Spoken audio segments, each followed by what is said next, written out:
आए मैं आपको बताऊं कि मैंने ये 50,000 का ड्रेस कैसे रिक्रिएट किया सिर्फ 12,000 में।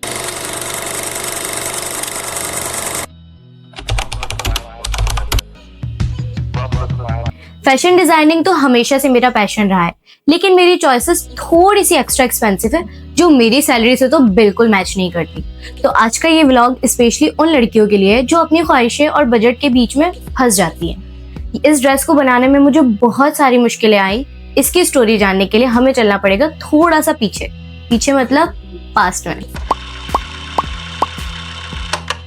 तो इस ड्रेस को बनाने की शुरुआत कुछ यहाँ से हुई कि मुझे ये ड्रेस तो बहुत पसंद आया, बट इसके प्राइस अराउंड 50 to 60 के। ये सुन के तो मेरा दिल बैठ ही गया था, लेकिन कहते हैं ना उम्मीद हो तो हर चीज मुमकिन लगती है। तो फिर क्या था, मैंने फैसला कर ही लिया था कि रिक्रिएट करें, कर सकती हो। कोर्स डन है। किसी भी ड्रेस को डिजाइन करने के लिए आपको ये 4 स्टेप लाजमी फॉलो करने होंगे। First, it's your dress selection like your vision. चाहे आप लाइफ में क्लियर हो या ना हो, बट यहाँ आपको क्लियर होना पड़ेगा। आपको पता होना चाहिए कि आप क्या बनाना चाहते हो। And second is the raw material, जो कि आपके बजट और क्वालिटी से अलाइन होना चाहिए। And the third part is stitching. आपकी स्टिचिंग इतनी फाइन और डिफाइंड होनी चाहिए जो आपके ड्रेस को नफासत के साथ बयान कर सके। Fourth step is the final look. यहाँ आपको ये चेक करना है कि आपका ड्रेस कंप्लीट होने के बाद फील कैसी देती है। तो ड्रेस की सिलेक्शन के साथ हमारा फर्स्ट स्टेप ऑलरेडी क्लियर हो चुका है। तो अब चलते हैं हमारे सेकंड पार्ट, रॉ मटेरियल की तरफ। सफर का आगाज हुआ रेड बस से। मुझे अपना फैब्रिक कम से कम कीमत में अर्न करना था, तो मैंने अपना रुख किया बुद्ध बाजार की तरफ।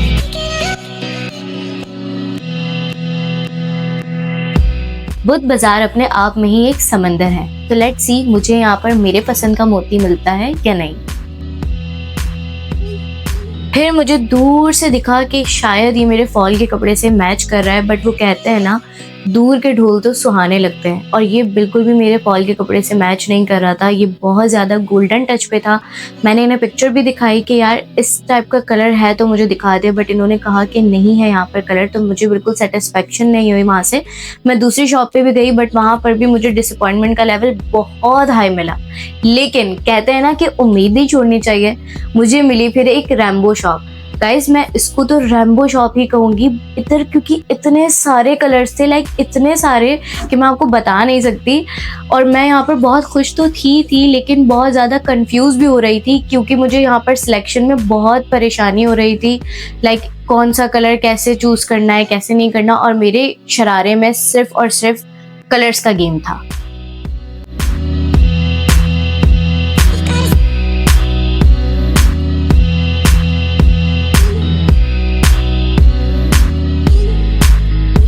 खैर यहाँ बैठ के मैंने पिक्चर्स के ज़रिए से अपने सारे रंग मिलाए और ऑलमोस्ट मेरे सारे कलर्स की सिलेक्शन हो चुकी थी। इस शॉप पे आने का मेरा एडिशनल बेनिफिट ये था कि मैंने इनसे कांटेक्ट नंबर ले लिया था। इनकी अलग शॉप भी है, अगर मुझे कपड़ा कोई भी कम पड़ता है तो मैं इनसे कांटेक्ट कर सकती हूँ।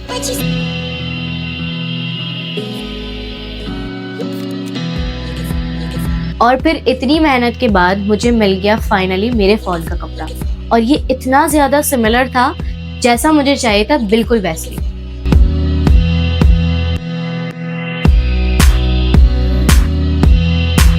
यहाँ से मैंने एक चीज तो सीख ली है कि जब भी आप लोकल मार्केट जाओ ना, तो शुद्ध गरीब बन के जाना है। जैसे आपसे बड़ा कोई गरीब ही नहीं है। अगर आपके चेहरे पे थोड़े से भी पैसे की चमक दिख गई ना, तो यार ये लोग प्राइस बढ़ा देते हैं, जैसे इस बटन वाले ने बढ़ा दी। आपके पास के 50 के 6 थे।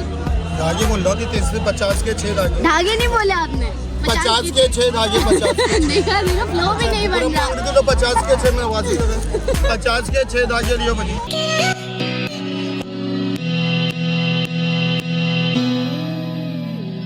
और इसी तरह मैं पहुंची अपने शर्ट के फैब्रिक तक। यहाँ मुझे ज़्यादा मेहनत तो नहीं करनी पड़ी, और लकीली ये कपड़ा मुझे बहुत प्रीमियम क्वालिटी का मिला। और लास्ट में तो अंकल ने मुझे प्यारा सा कॉम्प्लीमेंट भी दिया। नजर उतार के पहनूं। सुबह से बहुत भूख लग रही थी, सोचा यहाँ से कुछ खा लेती हूँ, लेकिन यहाँ इतना ज्यादा धुआं था कि या तो धुआं रह सकता था या फिर मैं। तो मुझे वहां से जाना पड़ा और धुआं जीत गया। बाजार से निकलते हुए मेरी नजर पड़ी एक स्टॉल पे, जहाँ परफ्यूम्स की इतनी प्यारी प्यारी बॉटल्स थी। अच्छा, मैं परफ्यूम्स की बॉटल से बहुत ज़्यादा इंस्पायर होती हूँ क्योंकि इसके पीछे भी एक स्टोरी है, वो मैं आपको बाद में बताऊंगी। कहा जाता है कि खुशबू आपकी मेमोरी बन जाती है, दैट्स वाई मैं अपने हैंडमेड परफ्यूम खुद बनाती हूँ। लेकिन गाइज, मेरा यहाँ पे पर्सनल सजेशन है कि कभी भी लोकल मार्केट में जाके आपने परफ्यूम को स्मेल आउट नहीं करना है। मेरा बहुत ज़्यादा बैड एक्सपीरियंस रहा है यहाँ पे। तो यहाँ मैंने किया बाजार को टाटा और बाय बाय और खुशी खुशी पिया मक्खियों का juice, oh sorry I mean के गन्ने का जूस। एंड यहाँ होता है हमारा सेकंड पार्ट कंप्लीट। तो अब चलते हैं थर्ड पार्ट की तरफ, जो है स्टिचिंग।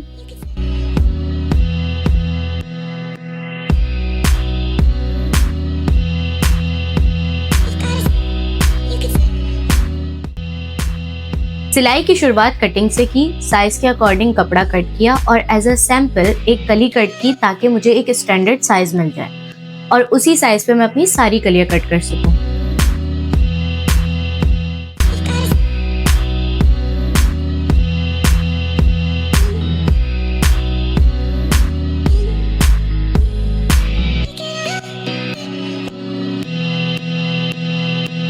देन मैं शर्ट के फैब्रिक पे आई। शर्ट में मैंने अपनी थोड़ी क्रिएटिव डिजाइनिंग की है, वो लास्ट में मैं आपको दिखाऊंगी। फिर मैंने कफ में फ्यूजिंग वगैरह चिपकाई और बैठ गई स्टिचिंग के लिए।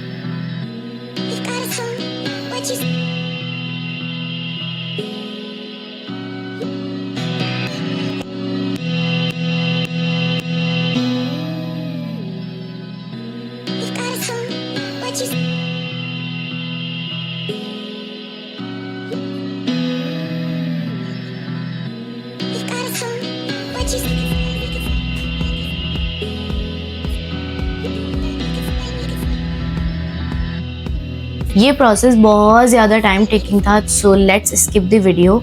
यहाँ मैं आपको फाइनल ड्रेस की डिटेलिंग बता देती हूँ। ओरिजिनल ड्रेस में जस्ट बॉयज़ शर्ट थी, लेकिन इसको थोड़ा और इंटरेस्टिंग करने के लिए इसमें मैंने coat collar plus little diamonds वाली बो रिबन ऐड की है। स्कर्ट में टोटल 28 कलियां ऐड की हुई है और इसमें मैंने बेल्ट की जगह इलास्टिक यूज की है ताकि ये फ्री साइज रहे। बात करें अगर कपड़े के फैब्रिक की, तो इसमें खद्दर यूज हुई है और टोटल प्राइस मैं ऑलरेडी आपको बता चुकी हूँ। So let's start the final and last part. सांसों की माला पे, सांसों की माला पे, सांसों की माला पे, सांसों की माला पे, सांसों की माला पे सिमरू मैं तेरा नाम। सांसों की माला पे सिमरू मैं तेरा नाम। ये प्रेम के रंग में आसी डूबी बन गया